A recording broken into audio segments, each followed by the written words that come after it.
সবাইকে স্বাগত জানাচ্ছি আমার দেশ আজকের বিশ্বে। সঙ্গে আছি তাহমিনা তাসির। শুরুতেই জানিয়ে দিচ্ছি সংবাদ শিরোনাম। ডাকসুতে শিবিরের জয়ে জামায়াতে ইসলামী পাকিস্তানের শুভেচ্ছা। ভারত চীনের উপর 100% শুল্ক আরোপের আহ্বান ট্রাম্পের। হামলার আগাম বার্তা নিয়ে যুক্তরাষ্ট্রের দাবি অস্বীকার কাতারের। বিক্ষোভকারীদের আলোচনায় বসার আহ্বান নেপালের প্রেসিডেন্টের। নেপালের মতো পরিস্থিতি হতে পারে ভারতে, শিবসেনা এমপির সতর্কতা। এবার বিস্তারিত। ঢাকা বিশ্ববিদ্যালয়ের কেন্দ্রীয় ছাত্র সংসদ ডাকসু ও হল সংসদ নির্বাচনে বাংলাদেশ ইসলামী ছাত্র শিবির সমর্থিত ঐক্যবদ্ধ শিক্ষার্থী জোট প্যানেল বিজয়ী হওয়ায় শুভেচ্ছা জানিয়েছে পাকিস্তান জামায়াতে ইসলামী। বুধবার দলটির অফিসিয়াল ফেসবুক পেজে প্রকাশিত এক পোস্টে এ শুভেচ্ছা বার্তা জানানো হয়।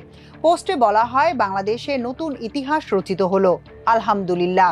দেশের সবচেয়ে বড় বিশ্ববিদ্যালয়ের ছাত্র সংসদ নির্বাচনে ইসলামী ছাত্র শিবির পূর্ণ প্যানেলে বিপুল ব্যবধানে জয়লাভ করেছে। বাংলাদেশের ইতিহাসে এটা প্রথমবার ঘটল। তাদের ভাষ্য অনুযায়ী এই নির্বাচনে অন্য প্রতিদ্বন্দ্বী প্যানেলগুলো ভারতপন্থী বিভিন্ন শক্তির সমর্থন পেলেও শেষ পর্যন্ত বিজয় গেছে শিবিরের পক্ষেই। পোস্টে আরও বলা হয়, ঢাকা বিশ্ববিদ্যালয় ছাত্র সংসদ নির্বাচনের এই সাফল্যের জন্য শিবিরকে অভিনন্দন জানাই। ইনশাল্লাহ এ বিজয় ছাত্র তরুণদের অধিকার আদায়ের সংগ্রামের পাশাপাশি বাংলাদেশের জনগণকে ভারতীয় ষড়যন্ত্র থেকে মুক্তি দেবে এবং দেশের উন্নয়ন অগ্রগতির নতুন অধ্যায় সূচনা করবে। জামায়াতে ইসলামী পাকিস্তান তাদের শুভেচ্ছা বার্তায় অন্তর্বর্তী সরকারকেও কৃতিত্ব দিয়েছে। তারা বলছে, সব প্রতিকূলতা সত্ত্বেও সরকার ছাত্র সংসদ নির্বাচনকে স্বচ্ছ এবং শান্তিপূর্ণ পরিবেশে সম্পূর্ণ করেছে, এটা প্রশংসনীয়। ভারত ও চীনের উপর 100% পর্যন্ত শুল্ক আরোপ করতে ইউরোপীয় ইউনিয়নের প্রতি আহ্বান জানিয়েছেন মার্কিন প্রেসিডেন্ট ডোনাল্ড ট্রাম্প। ইউক্রেনে হামলা বন্ধ করতে রাশিয়ার প্রেসিডেন্ট ভ্লাদিমির পুতিনকে বাধ্য করতেই এমন পদক্ষেপ নেয়ার কথা বলেন তিনি।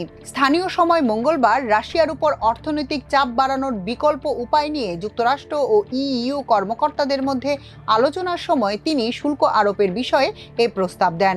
একদিকে মস্কো ও কিয়েভের মধ্যে শান্তি চুক্তির মধ্যস্থতা করার চেষ্টা করছেন ট্রাম্প, অন্যদিকে ইউক্রেনে হামলা তীব্রতর করেছে রাশিয়া। এছাড়া আলাদাভাবে ট্রাম্প মঙ্গলবার সাংবাদিকদের বলেন, তিনি এই সপ্তাহে অথবা আগামী সপ্তাহের শুরুতে পুতিনের সঙ্গে টেলিফোনে কথা বলার পরিকল্পনা করছেন। সম্প্রতি ইউক্রেনের কিয়েভে রেকর্ড ড্রোন ও ক্ষেপণাস্ত্র হামলা চালায় রাশিয়া। ইউক্রেন জানিয়েছে রুশ বাহিনী কমপক্ষে 810টি ড্রোন এবং 13টি ক্ষেপণাস্ত্র হামলা চালিয়েছে।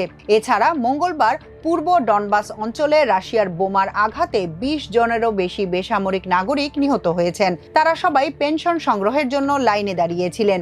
এ বিষয়ে ট্রাম্প সাংবাদিকদের বলেন, পুরো পরিস্থিতি নিয়ে মোটেও সন্তুষ্ট নন তিনি। এ সময় ক্রেমলিনের উপর আরও কঠোর নিষেধাজ্ঞা আরোপের হুমকি দেন তিনি। মার্কিন প্রেসিডেন্ট এর আগেও রাশিয়ার বিরুদ্ধে আরও কঠোর ব্যবস্থা নেয়ার হুমকি দিয়েছিলেন, কিন্তু এখনও কোনো পদক্ষেপ নেননি। মার্কিন প্রেসিডেন্ট ডোনাল্ড ট্রাম্পের প্রশাসন জানিয়েছে, দোহায় হামাসের আলোচকদের উপর ইসরায়েলের হামলার আগে তারা কাতারি কর্মকর্তাদের অবহিত করেছিল। উপসাগরীয় দেশটি এই দাবি প্রত্যাখ্যান করেছে। কাতারের পররাষ্ট্র মন্ত্রণালয়ের একজন মুখপাত্র বলেছেন, দোহা সরকারকে আগে থেকে হামলার বিষয় অবহিত করা হয়েছিল বলে প্রচার করা হচ্ছে। এই দাবি সম্পূর্ণ মিথ্যা। মাজেদ আল আনসারি এক্সে এক বিবৃতিতে লিখেছেন, দোহায় ইসরায়েলি হামলার ফলে সৃষ্ট বিস্ফোরণের শব্দের সময় একজন আমেরিকান কর্মকর্তার কাছ থেকে পাওয়া ফোনটি এসেছিল, কিন্তু তার আগে কোনো তথ্য জানানো হয়নি। কাতারের পররাষ্ট্রমন্ত্রী শেখ মুহাম্মদ বিন আব্দুর রহমান আল থানি বলেছেন, হামলা শুরু হওয়ার 10 মিনিট পরই যুক্তরাষ্ট্র থেকে ফোনটি আসে এবং ঘটনাটিকে রাষ্ট্রীয় সন্ত্রাসবাদ হিসেবে বর্ণনা করা হয়।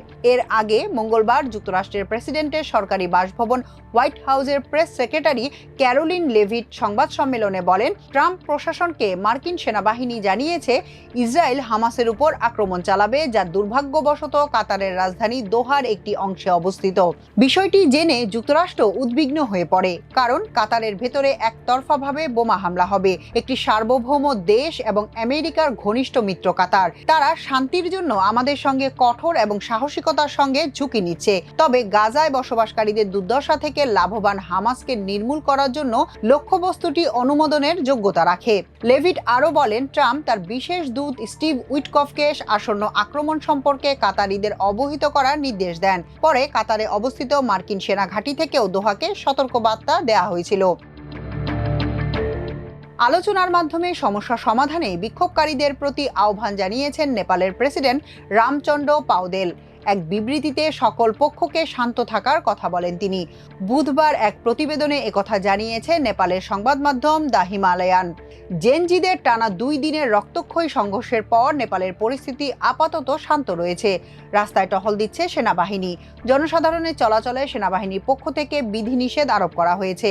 এমন পরিস্থিতি সংকটের শান্তিপূর্ণ সমাধানের জন্য বিক্ষোভকারী সহ সকল পক্ষকে আলোচনায় বসার আহ্বান জানিয়েছেন প্রেসিডেন্ট পাউদেল। মঙ্গলবার দেওয়া এক বিবৃতিতে তিনি বলেন, আমি সকল পক্ষকে শান্ত থাকার, জাতির আরও ক্ষতি রোধ করার এবং আলোচনার টেবিলে আসার আহ্বান জানাচ্ছি। গণতন্ত্রে নাগরিকদের উত্থাপিত দাবিগুলো সংলাপ এবং আলোচনার মাধ্যমে সমাধান করা যায়। গতকাল মঙ্গলবার পি শর্মা ওলি প্রধানমন্ত্রীর পদ ছাড়ার পর নেপালের প্রেসিডেন্ট রামচন্দ্র পাউদেলের পদত্যাগের গুজব ছড়িয়ে পরে নেপালের সেনাবাহিনী জানায় প্রেসিডেন্ট পাউদেল পদত্যাগ করেননি। সংবাদ মাধ্যম বিজনেস টুডে সহ বিভিন্ন গণমাধ্যম এ তথ্য জানায়। বিক্ষোভের জেরে নেপালের প্রধানমন্ত্রীর পদত্যাগের পর দেশের সহিংস পরিস্থিতি নিয়ন্ত্রণে আনতে নিরাপত্তার দায়িত্ব নিয়েছে সেনাবাহিনী। সেনাবাহিনী জানিয়েছে, প্রতিবাদের নামে পরিচালিত যে কোনো অপরাধমূলক কাজকে শাস্তিযোগ্য অপরাধ হিসেবে গণ্য করা হবে এবং নিরাপত্তা বাহিনী কঠোর ব্যবস্থা নেবে। ব্যাপক দুর্নীতি ও সরকারি অর্থ লুটপাট সঙ্গে সামাজিক যোগাযোগ মাধ্যম বন্ধ করে দেয়ায় সরকারের বিরুদ্ধে নেপালে অভ্যুত্থান ঘটিয়েছে সাধারণ জনতা। এতে করে ক্ষমতা ছেড়ে পালিয়েছেন প্রধানমন্ত্রী কেপি শর্মা ওলি সহ অন্যান্য রাজনীতিবিদরা। ভারতেও একই রকম পরিস্থিতি হতে পারে বলে সতর্কতা দিয়েছেন শিবসেনার এমপি সঞ্জয় রাউত। তিনি এখনই রাজনীতিবিদদের সতর্ক হতে অনুরোধ করেছেন। এছাড়া নরেন্দ্র মোদীর সরকারও ব্যাপক দুর্নীতিগ্রস্ত বলে অভিযোগ করেন সঞ্জয়। তিনি বলেছেন, দুর্নীতি, স্বৈরাচারী শাসন, স্বজনপ্রীতির বিরুদ্ধে নেপালে যে আগুনের সূত্রপাত হয়েছে সেটি ভারতে হতে পারে। তবে ভারতে এখনও এমন কিচ্ছু হচ্ছে না, কারণ ভারতীয়রা মহাত্মা গান্ধীর অহিংস নীতি মেনে চলে। প্রধানমন্ত্রী নরেন্দ্র মোদীর সরকার শুধুমাত্র মহাত্মা গান্ধীর মতাদর্শের কারণে বেঁচে যাচ্ছে বলে মন্তব্য করেন তিনি। শিবসেনার এই নেতা বলেন, নেপালের এই স্ফুলিঙ্গ যদি ভারতে আসে, ভারত আজ পর্যন্ত টিকে আছে কেবল মহাত্মা গান্ধী এখানে জন্মেছিলেন বলেই। আজও মানুষ গান্ধীকে বিশ্বাস করে, সেই কারণেই এই মানুষগুলো টিকে আছে।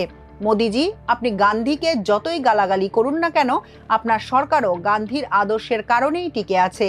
নরেন্দ্র মোদীর সরকার দুর্নীতিগ্রস্ত অভিযোগ করে সঞ্জয় বলেন, প্রধানমন্ত্রী মোদী 80 কোটি মানুষকে বিনামূল্যে রেশন দেন। এর মানে কি? এর মানে হলো দেশে এখনো গরিব মানুষ আছে।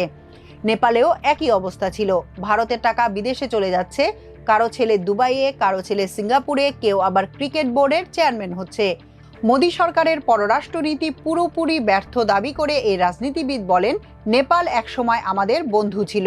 নেপাল ভারতকে বড় ভাই মনে করত। নেপালের যখন সংকট ছিল তখন বড় ভাই তাদের পাশে দাঁড়ায়নি। এটি আমাদের পররাষ্ট্রনীতির ব্যর্থতা। এখনকার মতো এ পর্যন্তই। সবাই ভালো থাকুন, সুস্থ থাকুন আমার দেশের সঙ্গে। চ্যানেলটি ভালো লাগলে সাবস্ক্রাইব করুন। আল্লাহ হাফেজ।